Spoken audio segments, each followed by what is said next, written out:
Today, I've strayed from my usual haunts of headstones and churchyards and found myself somewhere rather different, though still steeped in centuries of stories, secrets and the occasional restless soul.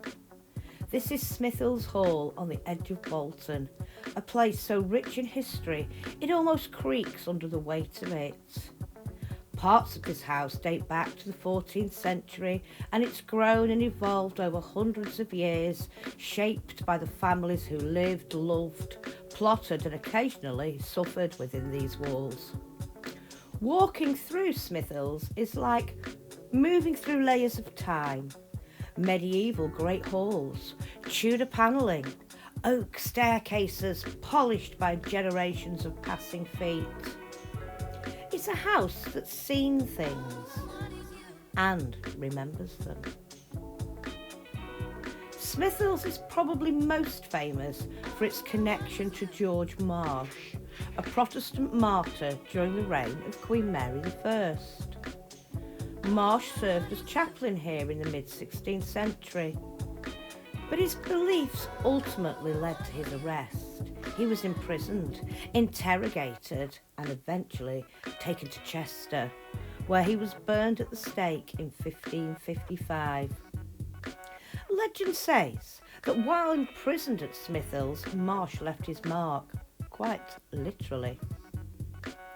In one of the rooms, corridor really, a footprint is there on the floor, believed by some to be his final desperate stomp. It's one of those stories that makes you pause and perhaps glance twice at the floor. Over the years, Smithills has gathered a respectable collection of ghosts. Visitors and staff have reported footsteps echoing along empty corridors, doors opening of their own accord, and the unmistakable feeling of being watched when very much alone. George Marsh is said to linger still, a quiet, solemn presence rather than a dramatic apparition.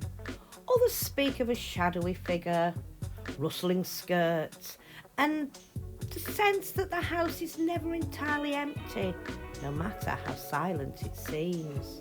Now, full disclosure, I did not see a single ghost. No flickering figures, no phantom footsteps, no icy hand on my shoulder. And honestly, I was rather relieved. What I did find was a beautiful, atmospheric place to spend a snowy Sunday. Peaceful and gently haunting in the best possible way.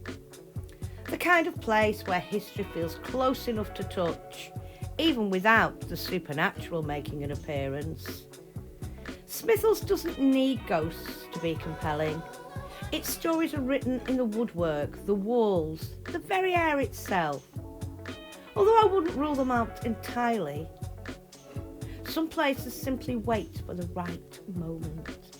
And perhaps today Smithills was content to rest and let me enjoy a quiet afternoon away from the graveyard, for once.